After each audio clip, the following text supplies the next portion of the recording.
Hello, everyone, and welcome to another episode of Emma Explores, this wonderful series that we have featuring Emma Cox of the Journeys into Genealogy podcast is with us today to share some of her extraordinary insights into her own family tree. As always, these recordings are available from within the Project Kin community, where we welcome visitors and new members every day. With that, I'm going to turn to you, Emma, and take it away. Thank you very much, Barbara. It's great to be back again and looking forward to doing this session with you. I have got so many different things within my family, so I've just chosen one person to focus on again today. So I'm going to share a few things about what I've done with this person and what I've discovered and what I've still yet to do, because it's not by any means all finished with her. So I'm just going to share my screen. So give me one moment. And then find my presentation. Okay, can you see that all right? Indeed.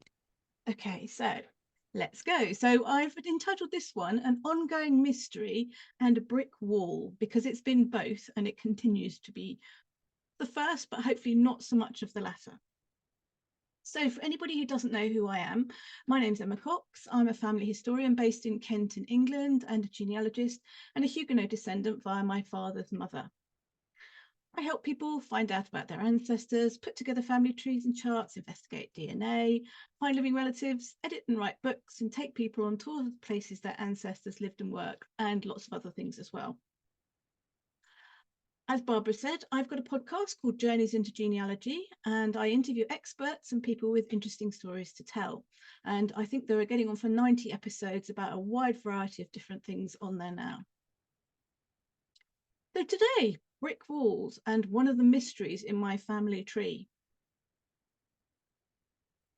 So Caroline is one of my great-grandmothers, and I believe this is a photograph of her. I'm not 100% sure, but I found this in her son, my great-grandfather, so she's my 2 times great-grandmother, found this photograph in all his papers, and there's nothing else around that it matches to. So I believe that this is Caroline.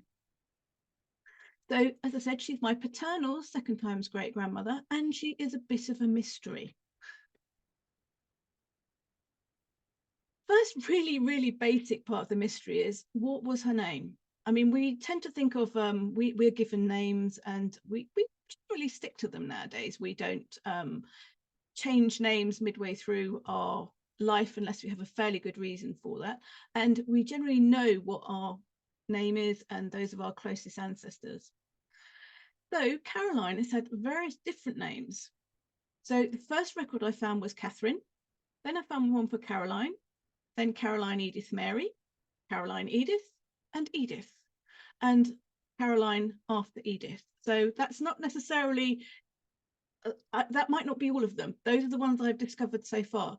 So I think it's safe to say that she didn't necessarily keep to the same name throughout her life. And I really am not 100% sure why that happened. And her surname was Rumpf, R-U-M-P-F, which is quite an unusual name. And I believe it may have had German origins a few generations ago. But she actually spelt her surname differently to her parents. So they didn't have the F on there. So they were Rump, R-U-M-P.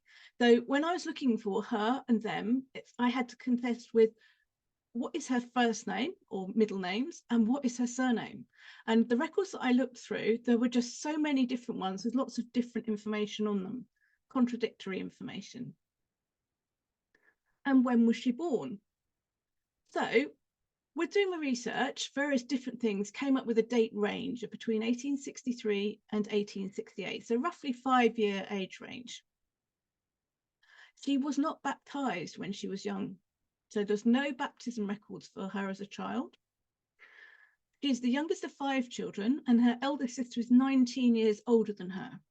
Now, I haven't found any evidence that her parents aren't her parents, but when you've got an age gap like that, you always do have a little bit of a question as to whether the person who supposedly are her parents and it isn't actually an older sister. So that is a mystery that I'm not sure of, and I'm not sure whether I'll ever be able to solve that. And unfortunately, both of her parents died before she was 10 years old. So this is a young girl who's lost both her parents. She ends up living with her brother and then various other people as she goes through her life. And it seems like I don't know whether she was confused or what the reasons might be, but I found lots and lots of different records for her. And her age changed a lot on the census. She was, I think she tried to make herself slightly younger than she was a couple of times. And where she was born definitely varies as well. So looking at the census records, I've got various different ones here from 1871 all the way down to 1911. And when we start out, we actually find her with her parents, and she's called Catherine. And she's been born in Walworth in Surrey. And she's living with 3 older siblings, Mary Ann, Matthew, and John. Moving on 10 years, she's now in Westmoreland Road in Newington in London. So that's not far away, that's still both south of the river in London. But this time her parents have both died, so she's living with her brother John and his wife Rose. So she's now called Caroline, and she's aged 17. And they're saying she's London, so her birthplace is the same as her brother. So that could be because he filled out the census or was asked the questions, and that was just actually taken as being her place of birth as well. Moving on to 1891, she's actually got married for the first time to my great-grandfather, John William Martin Fonblanc, and she's living in Camberwell, in Muschamp Road in Camberwell in London. And it says she's 23. Well, she was 23 when she got married, which was a few years before then. So she hasn't aged there. So again, ages, not sure on that one. Moving on another 10 years, she's actually living now down in Sussex. This St Leonard's is a place on the coast. It's near Hastings for anybody who doesn't live in England. And her second husband is George Duffel. And John Barclay Fonblanc is my great-grandfather. He's aged 13. And she and her second husband have got their first of their children, George, who's 1. And now Caroline has been born in Clapham. And she's 36, and her husband George is 26. So you can see that her ages have varied quite a lot with those.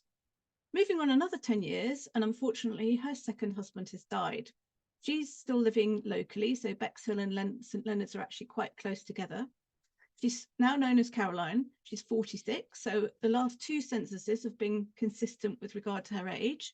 Her son George is aged 11, and her son Eric Alfred is aged 6. And with this one, she's actually signed the census, so I do have her signature on there.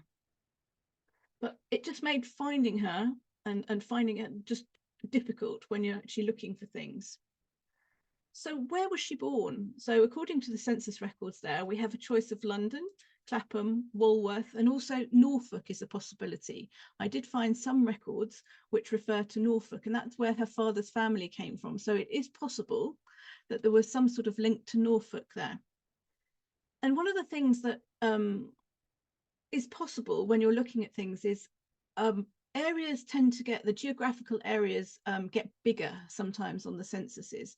So it's like you're not necessarily in a small place. So Walworth and Clapham are technically part of London, and looking at the censuses, the area that is now in London was part of Surrey, south of the river. So people have changed the way that places have been named and the states or the counties that they were part of. So you might notice that if you're looking for anything in your own records, that it's part of a wider area. So technically London, Clapham and Walworth aren't too far apart. London does now encompass Clapham and Walworth, but it probably didn't at the time she was born.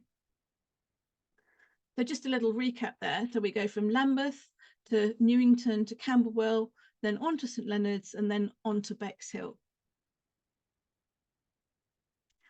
So I mentioned that she wasn't baptized when she was a child, and I'd almost given up the idea of actually finding any information out about her because there just wasn't anything.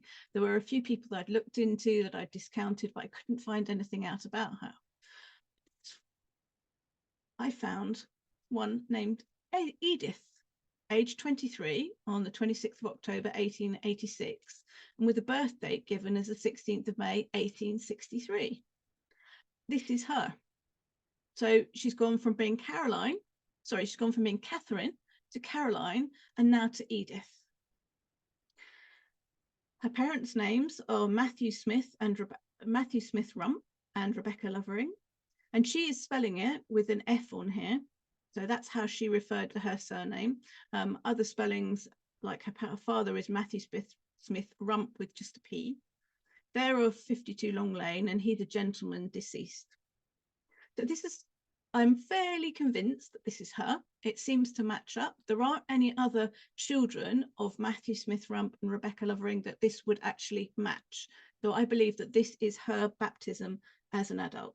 So the date on this is October 1886. And you may wonder, well, why would she get married get baptized when she was an adult? And I believe it's because she was going to get married fairly soon thereafter.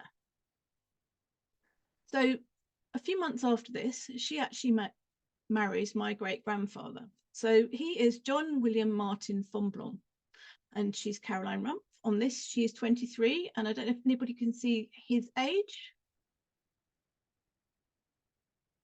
He's 66. So there is a considerable age difference between these two. So he's down as a funded proprietor. He inherited some family money. He was actually a barrister prior to that. And he's at 39 Mustramp Road in Camberwell. And his father is John Samuel Martin Fonblanc, deceased, and he was a commissioner of bankruptcy. Caroline's parents or father is Matthew Smith Rumpf. Note he's got the F on there, which I haven't found associated with him in other records. And he's a captain in the East India Company service. So this was quite a shock when I actually found this one, because the age difference is obviously quite considerable. And I found a photograph of the place that they actually used to live, 39 Mustramp Road in Camberwell. And unfortunately, given his age, the marriage didn't actually last that long. They were only married about 4 years, and he died in 1891. The other people mentioned on the marriage certificate here, you can see there are a couple of witnesses. So there's Kate Coman and Mary Fonblanc. And Mary was the wife of his cousin, and offhand, I can't remember who she is. I think she was another relation as well. So this is my great-grandfather, John William Martin Fonblanc, obviously an older man there. And he had actually been married before. So actually, I'm just going to go back one here. You can see that Caroline's occupation here is governess. So when John William Martin was younger, in his 40s, he got married and had his first son, who was Robert Edgar. And his wife didn't live very much longer after he was born. And I've actually got some lovely letters that he wrote when she was very ill, and when his first son was quite young.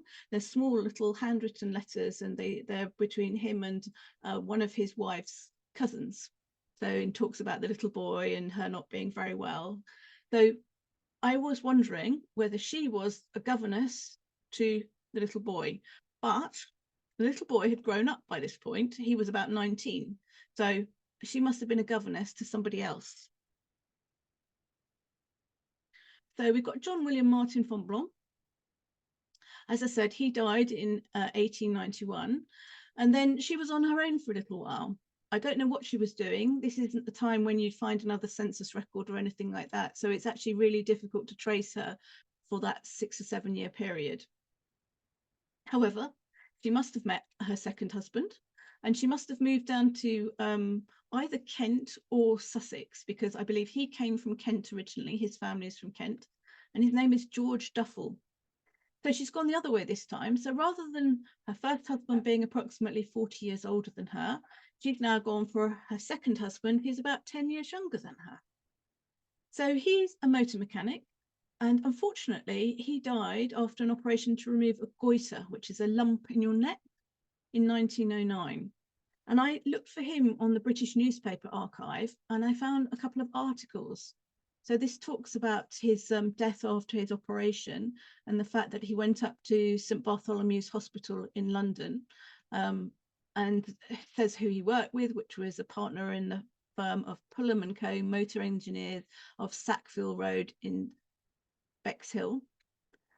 And it says that he was a nice person, and that unfortunately he was only 34 when he died. And then I found another article which talked about his funeral. So it actually tells you who the people were who were at the funeral.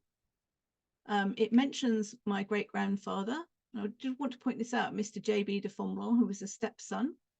And then it talks about different people who actually sent wreaths and things like that. I don't actually know who a lot of these are. And I think they were probably just either customers or family friends. But I definitely recommend, if you're looking for information on anything, check out archives such as the British Newspaper Archive, because they have some amazing little stories on there. So her children. So my great-grandfather was born on the 1st of February 1888, John Barclay de Fomblon. So his father died when he was literally 3, possibly 4 years old, so not old at all. So she and him were on their own. And then she married in 1899, and shortly thereafter, the first of her children, George Irwin Duffel, was born in 1900. So they're in Bexhill in Sussex by this point. And he lived there, he got married and lived there until 1974. And there are no known descendants of that marriage. Very sadly, they also had a little girl, Ethel Mary, who was born and died very soon after her birth in 1901. And their third child was Eric Alfred, or also Eric Charles. He was born a couple of years later in 1904. And he married, and I've got details of his marriage, and he moved out to Australia. And I actually found a couple of newspaper articles out there about his wife taking part in a motor race out there. Moving on. So basically, we didn't know about this family at all, about Caroline, about anything. So all I knew was that my great-grandfather was John Barclay de Fomblon. He died before I was born, and he was apparently quite a stern person. He was a solicitor. He lived in London. I've got his newspaper cuttings and things like that. He was very interested in doing his own family history, so very grateful that he was, because I've got a lot of information from him. But I believe he never talked about this, and he never talked about his mother's second marriage ever, because I talked to my dad and I talked to my aunt, who died a few years ago, and I said, have you ever heard of the name Duffel? And by a strange coincidence, my aunt actually called her dog Duffel, not knowing this by anything. And so this was a dog that she had when we were young. And I said, because we lived in Sussex, and we were literally less than 30 miles away from where the George was living until 1974. And my grandmother was alive, and there was loads and loads of relatives. And my grandmother apparently used to go to Bexhill, where he lived, and visit other family relatives from the other side of the family. So, and she never knew he was there. And I just think this is just, I don't know what happened, but we didn't know them. And I think that's really sad, because they were our half great uncles. And I don't know whether they had any children. I haven't found any so far. That doesn't mean that they didn't, but I haven't found any. And I just think the fact that they lived so close to us and we never knew anything about them, I just, yes, it's very sad, that. And when I found Caroline's will, he wasn't mentioned in it, my great-grandfather. And I wondered whether, sad to say, he might have been ashamed of her for some reason, or he wanted to cut things off, because he made out that he came from quite a well-born family. He, and I have to say this, my grandmother was quite a snob, and they were quite sort of particular about things. And I wondered whether sort of having other people there didn't fit with how he wanted to be perceived in some way. And I found out later on that he did his legal articles in Battle. So he was actually there for quite a long period of time, until he was actually an adult. So he was obviously involved with the family, but something must have happened where they didn't actually continue with contact at some point, sadly. So when I've started to put together all this information, I put together a spreadsheet, because there's lots and lots of things, and trying to work out the contradictions and everything, I just thought it's too complicated to do not having something like that. So basically, I created this. So on here, I've got details such as the person's name, and all the different names that she was known by, and the different surnames that she was known by, places that I think she was born, her baptism, where her parents were born and when they lived, the census records, her marriages, both of her marriages are on there. And then down there, her children. And then the research notes. So this is something I wanted to point out as well. So when you're looking into things like this, I found records of other people who I thought could potentially be her, but it turned out they weren't. So I made sure that I actually included them on my spreadsheet so that I knew that I'd found them and that I didn't need to look at them again. And the contradictions regarding age and things like that, I put on there at the bottom in my research notes, and details about family, so children's partners and spouses. And also just to point out that sometimes you might look at things and think that's definitely not my family, definitely not my family. But it's a good idea to make a note of it, because you might find some information later on, which means that it is actually part of your family, but it just, you couldn't make the link at that time. So she actually had a career herself. She ran a stationery shop from her home in St James's Road in Bexhill for several years. And I found her on one of the local directories, like a Kelly's directory. So Mrs. Caroline Duffel, stationer, Oaklands, St James's Road. So Oaklands is 23, so she just gave it a different name there. And also on the census, she's described as a fancy draper, which I think is actually another name for somebody who supplies stationery and things like that. So stationery meaning sort of pen and paper and all sorts of bits associated with writing and other things. And in 2023, we were on a little tour of the country, and I actually went and took a look. And this is the house, which is still standing. I don't imagine it looks that different to how it did. Obviously, it's got new windows and doors, and there's a satellite dish and things like that. But the house is still there, and it's just an ordinary terraced house. So it's got houses on either side of it with a car parked in front of it. Not a big house. And it's just quite fun to think of her actually running a business from there, and people coming and visiting her and buying things. And sort of, I said, it makes me wonder if some of the neighbours did something similar as well. So we had a bit of a brick wall with Caroline when I first started looking for her, and I refer to her as Caroline because that seems to be the thing she used the majority of the time. Even though I didn't actually know her birth name or place, I managed to find out about her family, her parents, and her siblings. So I just wanted to give you a little bit of information about them.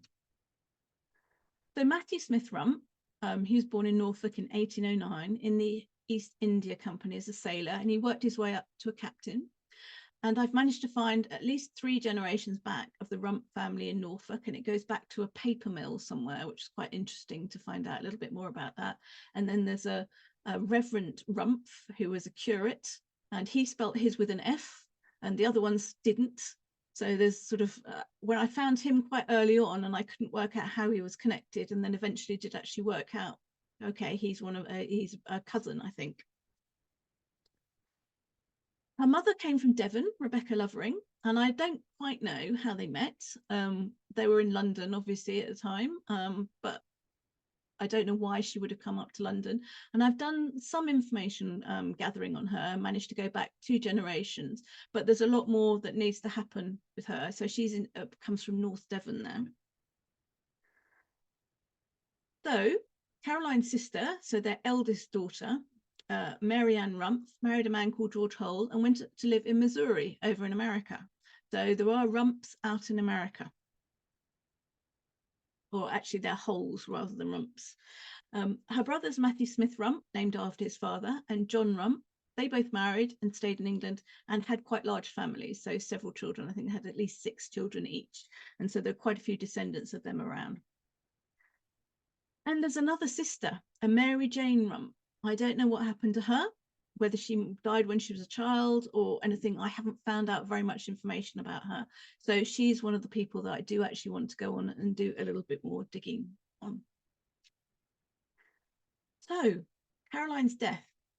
Unfortunately, she died of kidney failure on the 8th of May, 1923. And I did find her registration. So on it, she's Caroline Edith Duffel, so slightly different name again. And chronic nephritis and uremia, I think that says. So basically, it's to do with kidney disease. And her son, Eric, is in attendance, and he's the one who's actually notified people about it. And I don't know if you can see, but on here, they've put the wrong name initially. They've called her Duffield. So, but then they've changed it through to Duffel. And on the right-hand side of the screen here, you can see that they've actually made a couple of alterations and they've put the initials in there for that one. So she was buried on the 11th of May in Bexhill alongside her second husband, George Duffel. Probate granted on the 29th of June, and she left her clothing to a local religious organisation who ran a children's home.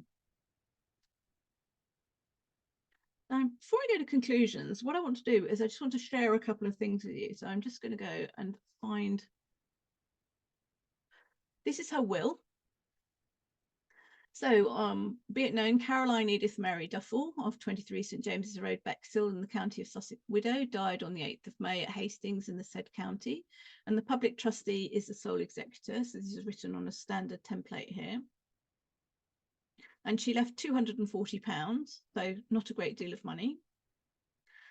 And a typed will here, revoking all former wills and giving her wearing apparel to the religious community known as the Sisters of Nazareth, and giving all the rest to her two sons, George Owen Duffel and Eric Alfred Duffel, in equal shares. There is no mention of my great-grandfather in this. So I don't know why. This is 1923, so they've obviously not been in contact for a few years by this point. My grandmother was born by this period, so she didn't know about her grandmother on this side at all. Conclusions. If she told the truth, and this is a big if, when she was baptised as Edith Rumpf, then her date of birth was the 16th of May, 1863. And I sort of believe that one, sort of on the balance of probabilities, I think that that is correct. I don't know why she changed her name, both her first name and the spelling of her surname over her lifetime, and it has made searching for her quite difficult. I really found my spreadsheet useful when it came to actually recording the information and stuff to discount when I was trying to look for her with all the different names and see what I had actually searched for previously. And I have been able to go around her and the brick wall to find out more information about her siblings, parents, and other ancestors. So some of the things I've actually used, I want to just point out here. The British Newspaper Archive. I'm just going to go to that and just show you what that one looks like. So let's just find that one just a moment. Over here. So this is an example of a search for Rumpf on the British Newspaper Archive. And I mentioned that there was a Reverend John Rumpf of Swanton Morley. So he appears on this a few times. Unfortunately, his wife died after giving birth to twins, was one of the things on there. But you can see on here, it splits it by date. So you can have different decades. And it also splits it into different publications. So different ones in Norfolk there. I've chosen to actually put this in as Norfolk because I know that those are people directly related to me. And then within this, I can choose if I want to just the family notices, and it will just show me things that are related to births, marriages, and deaths. So this is a marriage of one of the daughters. I think, no, that he's the vicar in that case, that one there. That's the British Newspaper Archive. For anybody who hasn't used it, the General Register Office is really good if you're looking for birth, marriage, and death certificates, and you can get birth and death certificates online by paying around about £3 each. You need to know the details on here. So if I put in birth, I'll put in 1863, and then you just put in the details. The ones with a little star on are mandatory. The district of birth, the mother's maiden name, if you know it, sex is mandatory, and it will go away. And if it can find it, you can then purchase a copy of it. And these digital ones you can get access to instantly. So that's a good resource for only £3 to actually looking for something, if you're trying to discount something, it's a quick way of actually doing it. So that works for both birth and death certificates. It doesn't cover all years. There are some gaps in it, but it's a good resource to actually look at. And the General Register Office also has a fuller area that basically, this is the things that have been digitized, and it hasn't digitized everything. So you can get sent an actual copy in the post of a birth, marriage, or a death certificate. So British Newspaper Archive, the General Register Office, my spreadsheet. Right, I was just going to show you my spreadsheet. Go and find that. Oh. That one. So this is what my spreadsheet looks like. And you see that the top is all about the person and their parents, the census details, their marriage, their spouse's information, their children, and then the research notes down the bottom here. And then I've also got a section on here about certificates, whether I've got copies of a will, whether I've actually got copies of things like birth and marriage and death certificates as well, and the sources that I've used on there. So I find that is a good place to actually put everything together when you're trying to research an individual and solve a mystery.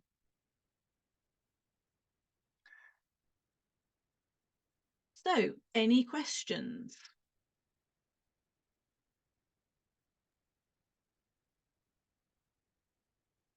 Fabulous, Emma. It's so interesting, and how you deciphered through all those forenames is amazing. It's basically, okay, you start with one name and then you think, well, there's someone else. It's like, is it the same person? Not sure. And no, it isn't. Well, it could be. Yes, it is. And so it's and then sometimes you think, well, yes, and then no. But as I said, with my person spreadsheet, it's worthwhile keeping something like that where you can actually look at things and actually work out what you've discounted.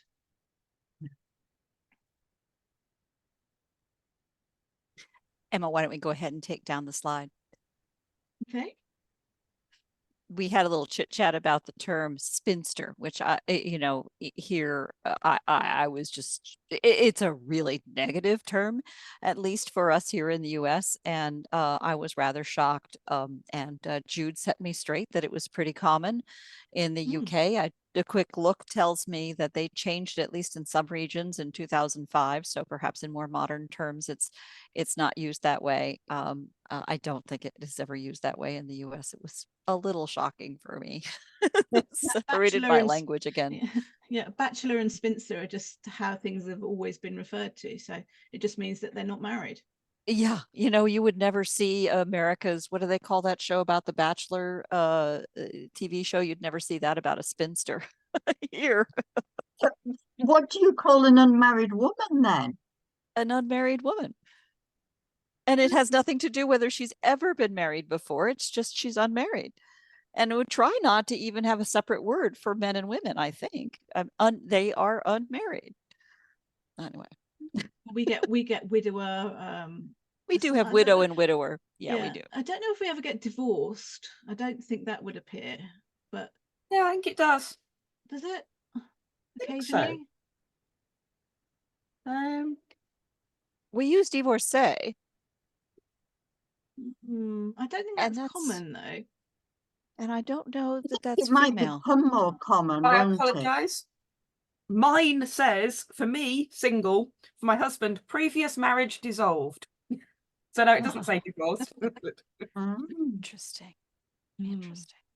And that's one of the things you've got to be careful of with searching is like if you're looking for people and you're trying to find them whether they've been married before, whether you need to look for their married name rather than their birth name. Yeah, that was a great example of the search that you did with those constantly changing names. I pity my descendants if they do family history, because I've been married and divorced twice, but after each divorce I went back to my maiden name. So this is the third time my surname has been Rhodes. So I've been Rhodes nearly all of my life, but it's going to really throw a spanner in the works, isn't it, for those poor people in years to come? They'll be able to just look at your research, though, Jude. They won't have to start from scratch. Let's hope so, Ruth. Let's hope so. I was also intrigued by her surname being Rumpf and her parents being just with a P. And it's like sometimes you think, well, is that the way that someone wrote it? So it was a very sort of a flourish on the end of something. But there was another distant relative, well, relatively close relative, who used an F. And I wonder why she would have done that. And so her father didn't, her other people didn't. Her brothers and sisters didn't. You'll find a lot more of that in North America, Yeah. where names were changed, misspelled when immigration papers were written. Mm-hmm. And that became like, that's with whether that was your name or not, you just had to use that because that was your official name on the immigration document. So I think it's probably more common to find truncated names or plain old change names on possibly in North America, where a lot of it, the searching is from immigration records. Yep, that's absolutely right. Especially true. Famously, I go ahead and say it. I'm the American on here. We don't have to mention it again, but Trump was famously a Trump with an F, a Drump, I believe. And German name brought in, and then it's said that the family changed the name, and whether it was through immigration or whatever else. And changing your name is not nothing, as you know, Jude. To go through that step. My own name changed so many times that I've only been married once, but it was changed for me as a kid, as my mother remarried, and so I use part of my birth name in genealogical records just because it's the only one that makes sense. Well, I actually think it'd be quite easy for me because I'm Emma Cox and I've not married. Well, I just live with my partner and I've never married. So and I've got a really short name. I don't have a middle name, so that's just me. But Emma Cox is actually quite a common name. So there are quite a few other people out there who share that name. So there's that aspect to it as well. Well, there are times you want to be found and times you want to hide. That raises for me, I guess, the question of best practice for dealing with that kind of, and I'm like you, Barbara. I have a name that I had when I was born. I have a name that appears in most of the documentation of my as my maiden name when I was adopted by my mom's second husband, some husband, who legally adopted me.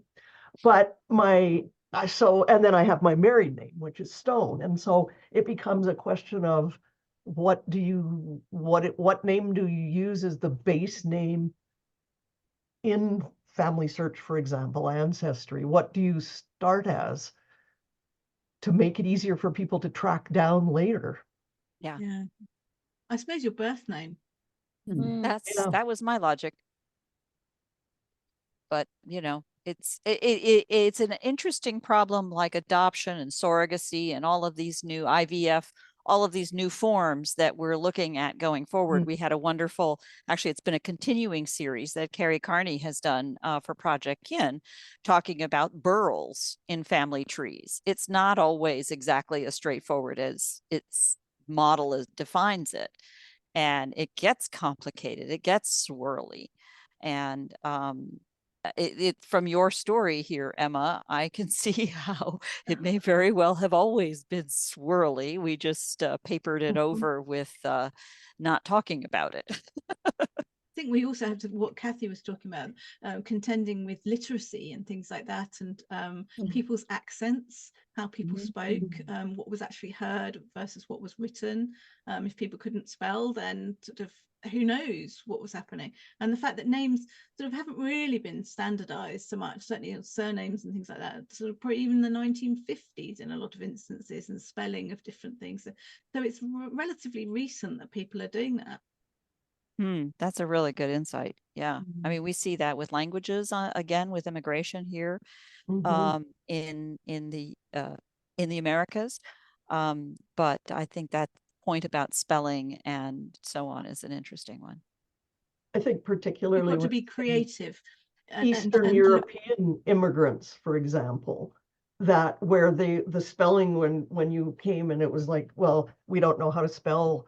I'm trying to recall, I can't remember off the top of my head what my father's, or no, he's my husband's great grandfather's name was when they immigrated. It wasn't Stone. It was because they were Eastern European Jews. So it's whatever that big long name was. And well, you're Stone now here in the US. So it's sort of like, but to keep tracking back, you've got to have that information for where the name got changed. Yeah. You've also got historical things. When William the Conqueror came across from France, a lot of his knights came across, and some of the names were anglicized. And other people who come from France, it's like you wouldn't necessarily have the same name. You wouldn't sound the same at all. It would actually be an English version of that name. Yeah. Right. Yeah, we had that too. My stepfather's name was Faisan, and which comes from a French Faisan, Faisan, and then was anglicized to sound like the English here in America with an ON.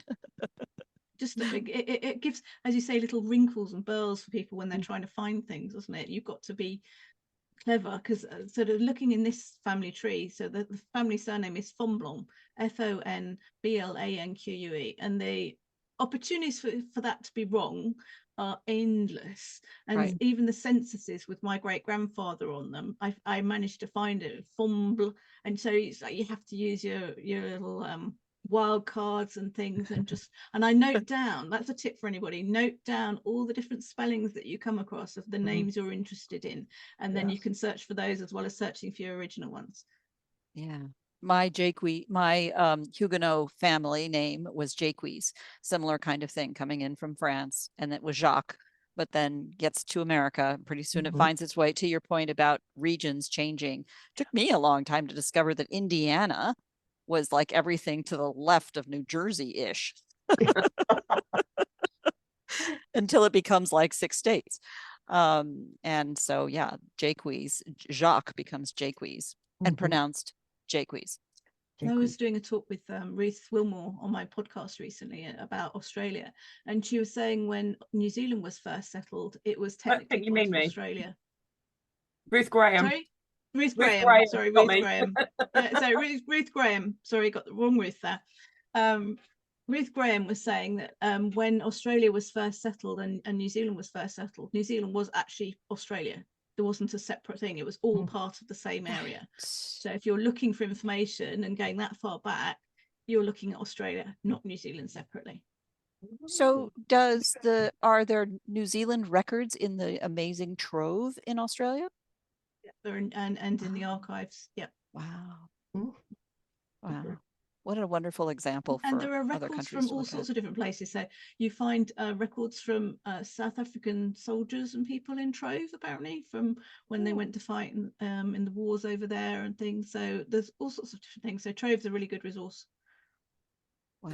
Like the British National Archives have got Irish records pre-separation. So up until the 1920s, isn't it? Irish records will be in the UK National Archives. What about India? Will Indian records be in there as well? Yeah. Yes, some will be. Yeah. Wow. Yeah, we had Kathy Sherwood gave a talk about colonial records that are still at British National Archives. So from all over America, anywhere that was part of Britain at one time. So yeah. Write that name down, Barbara. The Ruth I was talking with was saying there was something called the Joint Copying Project. And basically that meant that copies were sent back to England and copies were kept in Australia. And they might not be the same. So look at both to actually see what information is contained on them. Wow. May all hail bureaucrats worldwide. Record keepers. I've just been looking for some information in Gibraltar. And because that's a Commonwealth country, it's in the English National Archives. I was delighted to discover my Ross ancestors were captured by Cromwell's forces and hustled off to America in this Scottish prisoners of war database, which was amazing because that's how they got here. Who knew? Who knew? George, whose great grandson ends up fighting the English. Sorry, guys. It's one of the bluecoats. Apologies to Canada as well. Some swords might have crossed. Well, while I have this panel of experts from the UK here, I'm going to just ask, British military records from World War I, where would I find those? Ancestry has quite a lot. The ones that exist are on Ancestry, but Yeah. Oh, on Ancestry. there was a massive fire and a lot were destroyed.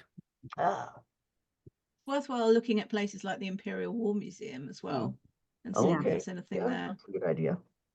Um, I have copies of my grandfather's papers, but they're from whatever that was, 1918, and they're rather deteriorated since they were not properly preserved until they got into my hands. But so I was hoping to get more information and maybe clearer copies, because trying to figure out he was wounded in France because he was in the British Naval Cavalry, which I would love to know more about, of how you actually have a naval cavalry, because he was injured. Mortar exploded behind him when he was leading 2 horses and killed the horses, but he just ended up with shrapnel. So, but I would like to know more about that regiment. That For Do you use regimental archives, see, the which Emma, carry on. Sorry. I was just going to say to have a look for regimental archives and see if they've got any information. Also things like war diaries for the people who were in charge. Sometimes they mention incidents and things that have happened, so worthwhile checking those out. Thank you. Is the Long Long Trail World War One, or is that just World War Two? I think it's Can't remember. The Long Long Trail is amazing, an amazing website, and it's either World War One or World War Two, and I can't remember. I'll have to have a quick World War look. One. It's World War One. Oh, brilliant! Thanks, Ruth. So they have lists of every single regiment that there was. So it's just, if you just type in the Long Long Trail, Okay, it's fab. good. And I would say if you use Twitter, contact Graham Bandy, whose Twitter handle I've just put in the chat. He will know. I mean, Okay. and he's And there really are a couple helpful. of pen and sword books, aren't there, about researching your World War ancestors and things like that. So it's worthwhile having a look for those, because they'll have lots of resources in them. Wow. What a wealth of knowledge, you guys. That's What what I happens when you thought. get I a few thought they're right family in, historians and where I genealogy? need to look. So Yeah. Sorry, go ahead, Emma. I said that's what happens when you get a load of family historians and genealogists together, isn't it? But honestly, I think there's such a wonderful sense of community and giving and pay it forward and what can I do to help you, that is just delightful. And some of that comes from sharing your story, sharing what you did and discovered and mistakes made and discoveries found, that opens up the conversation. And I really love how you've been doing this with the whole series. Do you have thoughts for what's coming on our coming episodes? I was thinking about something to do with patterns and trends, because I've got things where people were in particular industries for several generations. And I've got people who were in the law, banking. I have loads of bishops and archbishops and all sorts of things going back several generations. A lot of publishing. So I was thinking I might pick on a few people within those areas there, and sort of trends as well, and sort of things. Well, did your people live in particular areas? Did the illnesses? That's another one to potentially look into, and sort of did what trends can you spot going down your family tree and things. So and other mysteries and people like that. I've got another great grandfather and I can't really find his death. So I descend from 2 brothers. So that's DNA as another thing, possibly about using DNA to help get past brick walls or mysteries or things, or link up with different parts of your family. So yeah, all sorts of different things I've been thinking about, really. Well, that sounds like fun. Maybe we can do some things that lay out ahead of time what the challenge is and see what we can bring in a group. That would be quite fun, actually. Yeah, see if other people think of things that I haven't done or something like that. Yeah, Oh, yeah, set a challenge. I love being able to, as you know, we've discovered that our community is the Anglophone, global Anglophone community. So, you know, the ways in which these things stretch the Commonwealth, stretch, you know, the globe is really pretty remarkable. And it also, I think, highlights what we have in common, which I do appreciate. You know, we have now so many folks coming in from Australia with amazing stories, even about Hong Kong. And we'd be talking more to India if we had the decency to time it right. It's one of the reasons that I asked about that. We do see some of that here, but the timing is just so painful at 11 and a half hours to California. But wow, this is wonderful. Keep well, it coming. yes, Well, I've fantastic. got plenty of stories and plenty of information. I mean, I've been doing this quite a long time, and I've got every line I look down, practically, there is something interesting of some sort. Yeah. I'm very, very fortunate. Thinking about I didn't think there was anybody with anything that was like a wow moment in my family. And I was pleased when you mentioned newspapers, Emma, but it was purely through a newspaper that I just came across. This is a few years ago now, that I found out that my 3 times great grandfather, he went to America and he actually invented coke, the coking process, instead of coal. what? Yeah. Wow. Oh, So and he'd started off just as, you know, like the rest of the family. They were in West Yorkshire. He was a coal miner, and he became. I loved the wording in one of the newspaper articles in America. It was fabulous, and it said something like the most renowned professor on both hemispheres. mhm. And I Very loved good. that. Didn't say globally, both hemispheres. Yeah. When you look back at some of the newspaper articles, the language used is lovely. I remember a few months ago looking at one of the American ones, I think it was newspapers.com, and they had this series of articles about these dogs in, I think it was in New York, and they were stray dogs. And they talked about them going into restaurants and things and sitting by the table there, and someone sitting them being fed or something, and it's like, is that your dog? No, I thought it was your dog. No, I thought it was your dog. And sort of and there was just some lovely articles, and the way they were written, and the one dog looked after the other dog, and sort of just the language used and everything was just fun. Yeah. That itself is another whole topic, right? The way Americans love to hear themselves described as, you know, the greatest entrepreneur. Not that we don't see that again in politics, but, you know, the greatest, the best, the biggest, the whatever.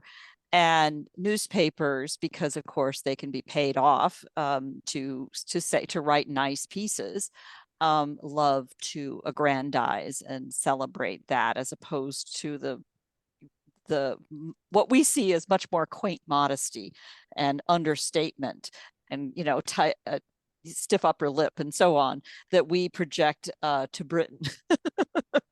Yeah, it's pretty shameless. It's pretty And to shameless. Canada too. You project that to us too. We do. We do. We have that same. Sorry, we have that same. You know, kind of reserve. Impression of.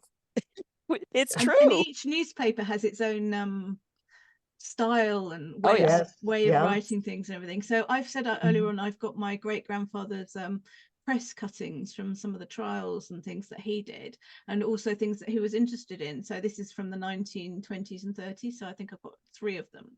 And so basically he's taken the same thing with different newspapers. So you've got the same case, from the Standard, the Times, the Sun or something, and the different ways that they each write about that case is really illuminating. It's like it's the same information, but it's the way it's used. Wow, especially in Britain. It is fascinating, like at the news, to look back to find stuff in newspaper articles. I was looking at one of my clients, I'm not a genealogist by any stretch, but one of my photo organizing clients that I've they've allowed me to invest a ton of time and a lot of stuff in it. And I was looking back, and my client's grandfather was a preacher, a Baptist preacher no, sorry, I think I just called him the Presbyterian, pardon me.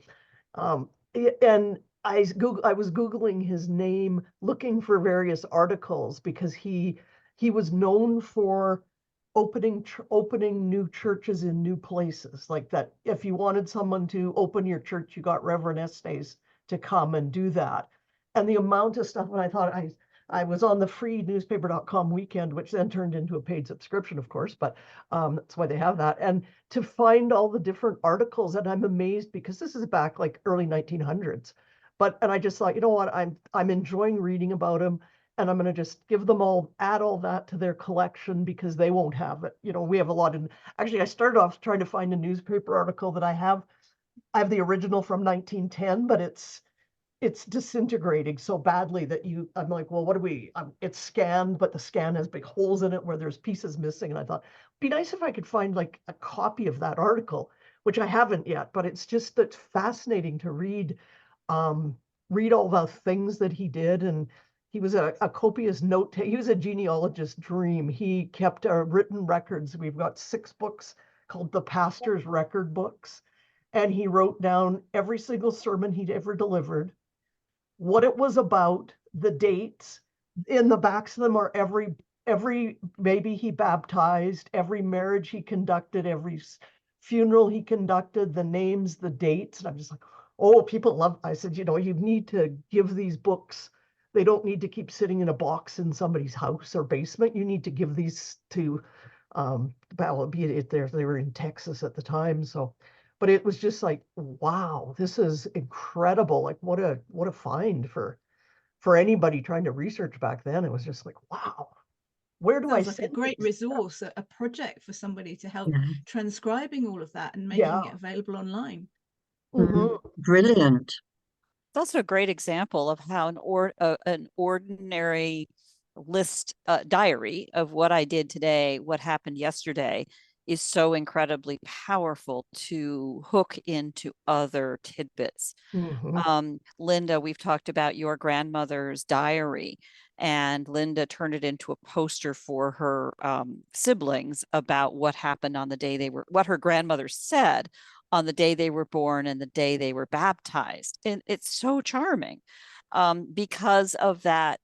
It's the combination of just the prosaic ordinariness of it all, and then that larger picture. I think that kind of combination of things, I'm dwelling on a photo that I have as a treasure.